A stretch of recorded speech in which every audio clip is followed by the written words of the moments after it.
Welcome back to the channel. Today we're doing our ideal 2025 Patriots offseason. We're going to get right into it. In my first category, we're going to be talking about players we want to re-sign, let walk, or consider retaining. And we're going to start in the re-sign section, where I have kicker Joey Sly and tight end Austin Hooper. Sly is a guy I want to bring back due to how consistent he was in the last season. Once you have something that's working, don't discard of it. Like they say, if it ain't broke, don't fix it. And Joey Sly ain't broke right now.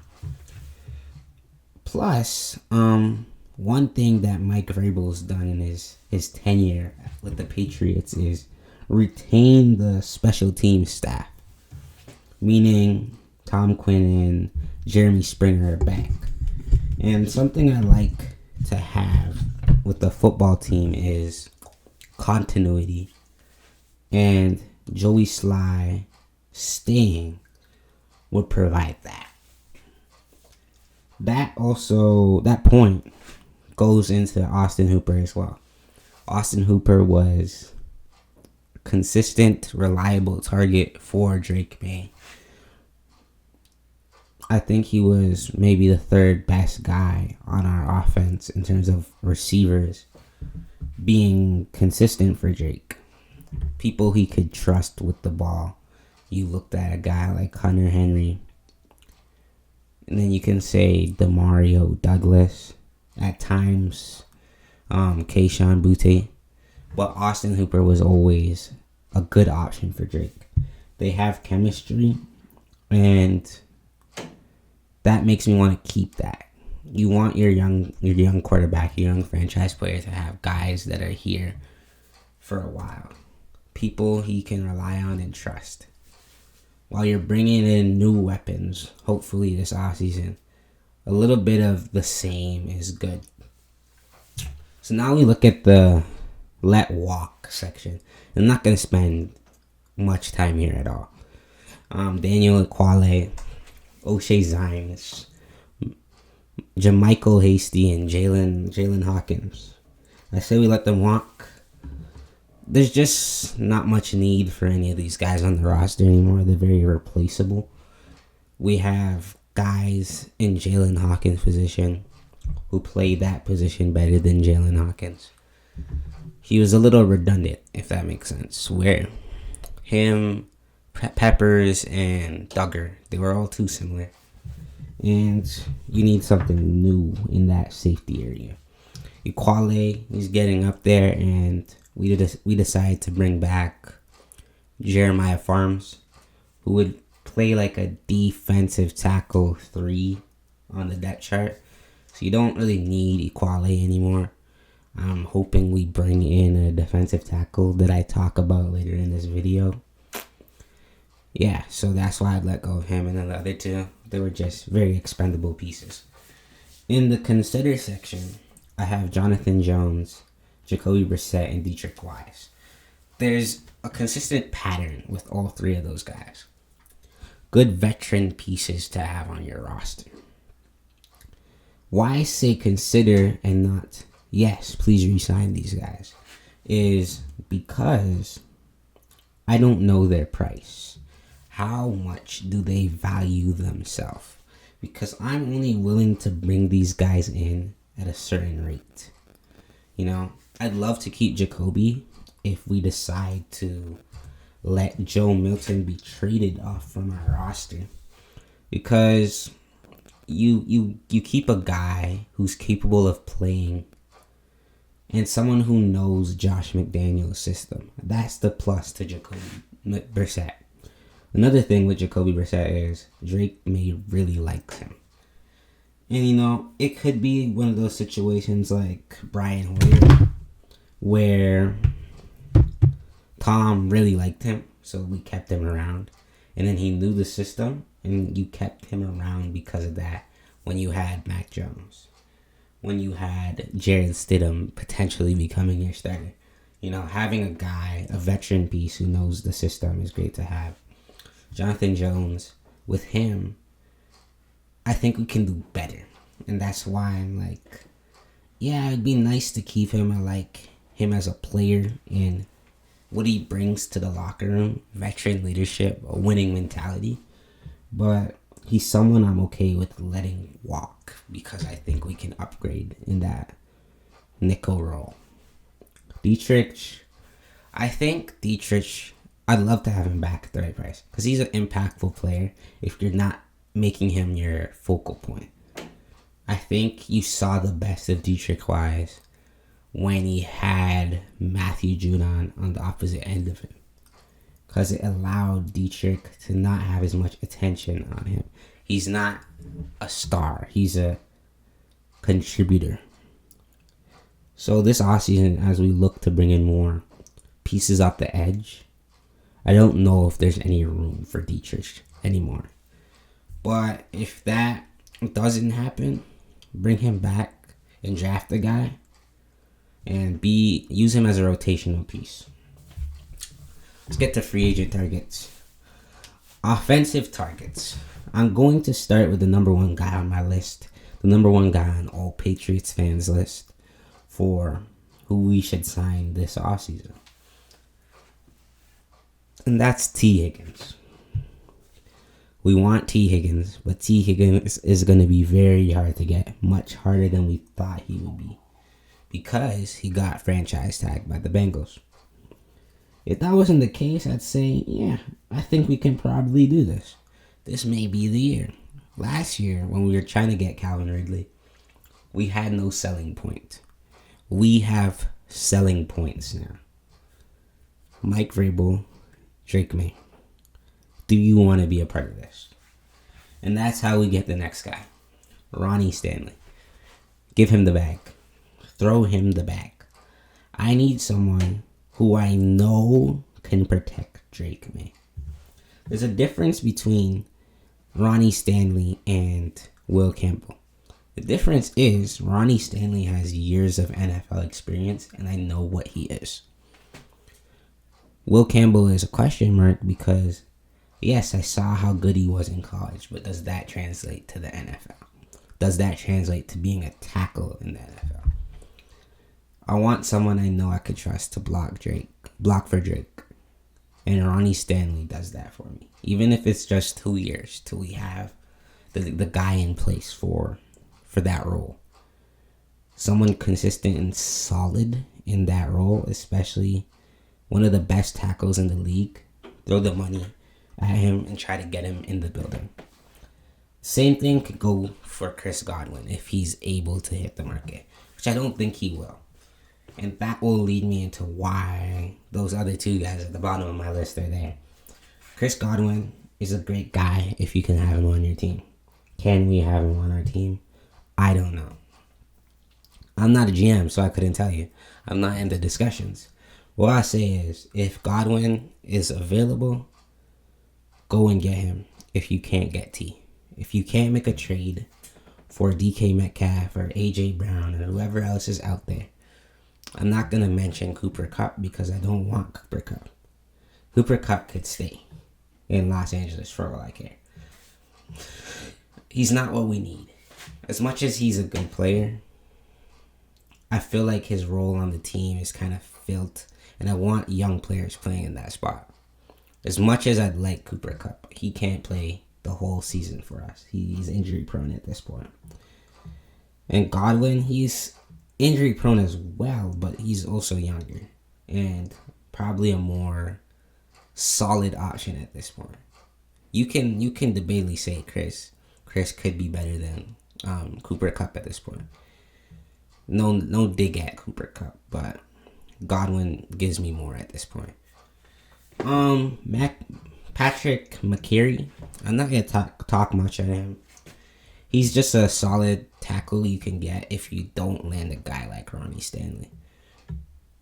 He's someone who's capable of filling a role, even if it's just a bridge tackle for us. It's better than a Vidarian Lowe. And I know in my previous videos I've hampered on Vidarian Lowe and how bad I think he is. I can't do another year of that. And if I can just get a solid middle of the road tackle for one season, I'll take it. Makari can come to the Patriots for all I care. And the last two receivers, Darius Slayton, De'Ami Brown. Simple. It's a very simple thing there. Darius Slayton and De'Ami Brown, I have a feeling they have a whole lot of untapped potential. And De'Ami Brown popped off at the end of the season for the Commanders, and he played great in the playoffs. He was a real security blanket for Jaden Daniels. I don't know if Jaden Daniels was just making him look good, or he was really this good the whole time. I don't know why De'Ami Brown is sliding under the radar for so many people. If he hits free agency, which I believe he will, that's a guy I'd consider. I don't know how much longer Kendrick Bourne has on his contract. I think it's a year or two. And he may be a cap casualty. We might trade him. I think De'Ami Brown could come in and fill that void for us. And Darius Slayton could be a solid, high-end number 2 receiver on the outside. And that's what we need right now if we can't get a really high-end 2. So now I look at the defensive targets.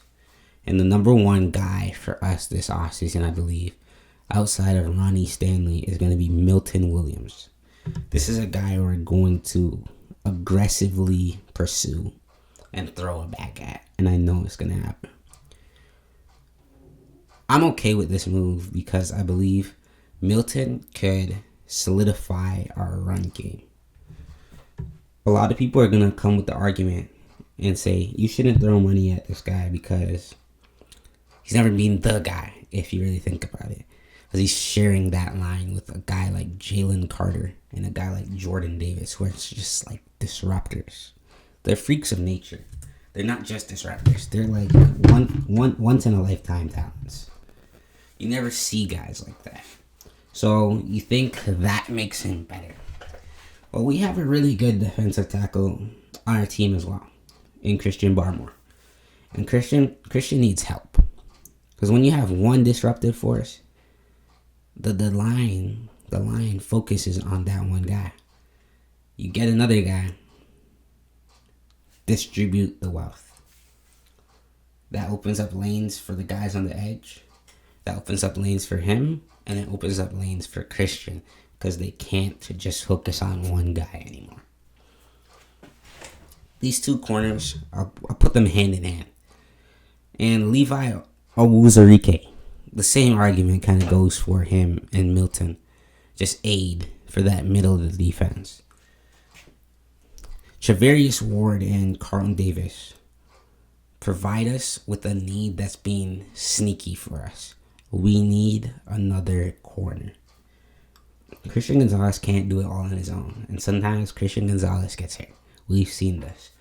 And you need another guy who can be the guy for us. And Charvarius Ward and Carlton Davis have the track record to be able to do that. I think we can get a Carlton Davis now. Maybe a week ago I said, I don't know about that. Because Darius Slay got released by the Eagles. And where did he say he was going to go on the Kelsey's podcast? The Lions. Once they get him, they don't really need Davis. And Davis becomes an option for us. That's all I'll say on that. And then Owuzarike and Davis, they both are from Detroit. And they were with Terrell Williams, our defensive coordinator, last season. So, familiarity, I'm sure they have a relationship. Especially Owuzarike, because Terrell was the defensive line coach. There's a relationship there, and they may want to reunite with him. Jamian Sherwood, Azeez Ojulari, and Baron Browning. These are guys that I believe just need more reps, more opportunity to show who they are. Let's start with Sherwood. He's a smaller linebacker, and that's a benefit in the variable scheme. I was listening to a podcast the other day, and they mentioned him, and they said His build is similar to David Long, who was a middle linebacker for the Titans during Vrabel's time. And they're undersized, but they're really athletic and they can make plays. That's a guy you can look for us targeting this year. Aziz and Barron are both edge players who came in with a lot of hype around their name, and it just hasn't really worked out. If we are able to figure out these two guys and get them to put it on the table more frequently, this could be a steal and a bargain. Especially Azeez Ojulari. I'd love to have him on the Patriots. And I think he could kind of be like a better version of Josh Uche. And then hopefully we can find the Matthew Judon, even better than Matthew Judon level type of edge for the other side of Aziz if we bring him in, or Baron Brown. Because Anthony Jennings isn't a pass rusher. He's a really good run defender, if that makes sense. So now we get into our draft. Round 1 and round 2 targets at pick 4 and pick 38. Pick 4, the first 3 guys I talked about in my last video. Abdul Carter, Will Campbell, Travis Hunter. And this past week has affected them each in a different way. You can say it's been positive and negative for Abdul and Will. As Abdul was told by the doctors that he had a little foot issue, and that may scare some teams. And when teams get scared, talent falls into laps. And that's how we could get him. And then Will Campbell, he tested extremely well. The only problem was his arm length. It's not a normal arm length that usually flies at the tackle position here. It was a little shorter than people probably expected. And because they made the threshold 33 and it used to be 34, you say 32 and 5/8, I think. Maybe pushing it. I don't know if it's pushing it. I think he's talented enough to play. And as Vrabel said, it's not about the arm length, it's about knowing how to use the arm. So if Will can figure out how to use those arms at the NFL level, and Wolf and Vrabel feel comfortable in him, if he's the best option on the board at that point, go ahead and take him. And then Travis Hunter, we like him. Apparently, we really like him at DB and receiver. We see him as a 1 caliber player at both sides. If Travis Hunter falls into your lap somehow, I don't care what it is, run to the phone and call that man and say, we're picking you. If he's there, take him. There's no other words. There's no other statement. He's generational. And I think he'll be a star in the league. He's the one guy out of those 3 names that I'm 100% sure of. Okay. So I have three trade back options. Where I said in the last video, you can go back to 6 with the Raiders. And then like 8 or 9 with the Saints. I don't think we'd trade with the Jets. And in those spots, you look at a guy like Shamar Stewart, Ted McMillan, or Armand Membu. Shamar and Armand kind of came up the boards this week with their performance at the Combine. The thing is, the production on Shamar is a little iffy, but he has all the traits. And traits is what gets you drafted nowadays. You saw with Trayvon Walker and Aiden Hutchinson. The Jaguars chose Trayvon Walker due to how he tested and his physical intangibles and things like that. And that's what's going to help a guy like Shamar Stewart. Can we take him at 4? It's very possible. You've seen that happen before. But I wouldn't bank on that. Tet, he's kind of scaring me now. Because he didn't test at all at the Combine. You just have his measurables. I wanted him to do the 40. Prove to me how fast you can be, how fast you are. And Yeah, that's what I'd say on him. And then Membu, he's kind of just like climbed up this draft board, and I didn't even know who he was until now, till this week, when I seen a mock that said we take him at 4. I don't think that's gonna happen, but physically he's a great fit. 6'3", 314. You know, a solid tackle. A guy who has the potential to be a really great tackle. And that's how you look at him. Now I go to pick 38. We look at a guy like Ariante Ursary and Luther Burden. Those two are the guys that I'd trade up for from 38 and try to get into the late first round. Ursary is a solid tackle who's performed really well at the Big Ten level. And that's a top 2 conference, maybe the best conference now. It's a debate now with the SEC, because you saw how the Big Ten performed in the college football playoff this year. Ursary gave guys like Abdul Carter problems. So that's how you know the talent's legit. Burden had a strange college career, because if you look at his stats, in 2023, he had 1,200 yards and 9 touchdowns. But this year, he only gave us 676 yards and 6 touchdowns. And that makes you a little weary. But the talent is there. That's the best way to put it. The talent is there. And if you believe in him, if you ignore all the signs and the negativity around the name, it's the same guy that was there in 2023. And that's a guy that was supposed to be a top 10 pick. You look at like a guy like Kayshon Boutte, but Burden didn't completely lose his stock. They know he's that good. And I think he's a top 3 receiver in this class. And if he's around at the end of that first round, make the call and try to go up and get Drake May a weapon. Sorry about that. The next guy I have is Elik Aomir. And this is the guy who lit up Travis Hunter in the 2023 season from Stanford. He's a talent. He's a really good player. A guy you can be comfortable with taking at 38, because the production backs it up, the measurables back it up, and his raw athleticism score backed it up. This is a guy, he's like not high end. He's not on the radar of all the teams, but I'm more comfortable taking him at 38 than I did last year taking Jalen Bulk. This guy, he's a weapon. He's a real weapon.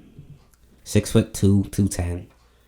And he's had a season with over 1,000 yards, and he had a 831 yard season this year. He's consistent, and he can play on the wide side at the X, and that's what we need. We don't need slots. We need an X. Landon Jackson. This is the guy who's known for slapping the tackle pads at one of those camps that high school kids go to. And if you looked at that, you wouldn't think he was good, but he's really damn good. He's a damn good player.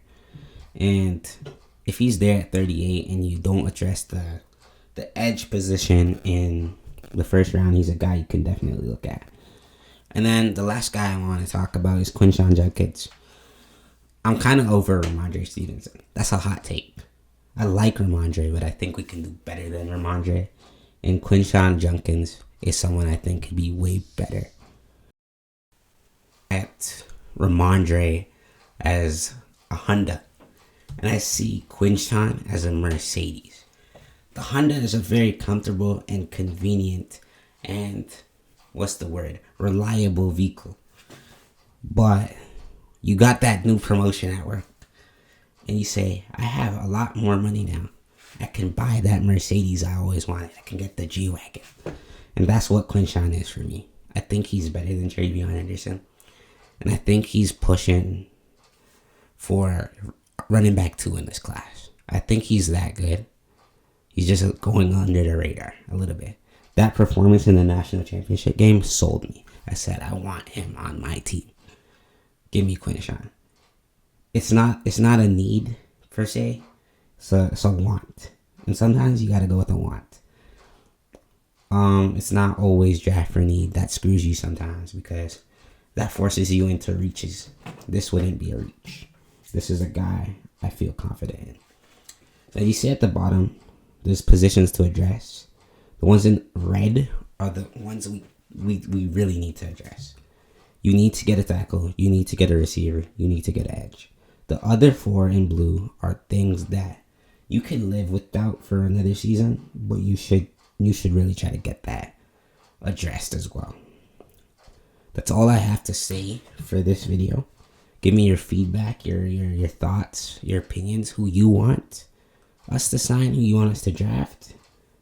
Like the video, subscribe, and I'll see you in the next one. Appreciate you guys for listening.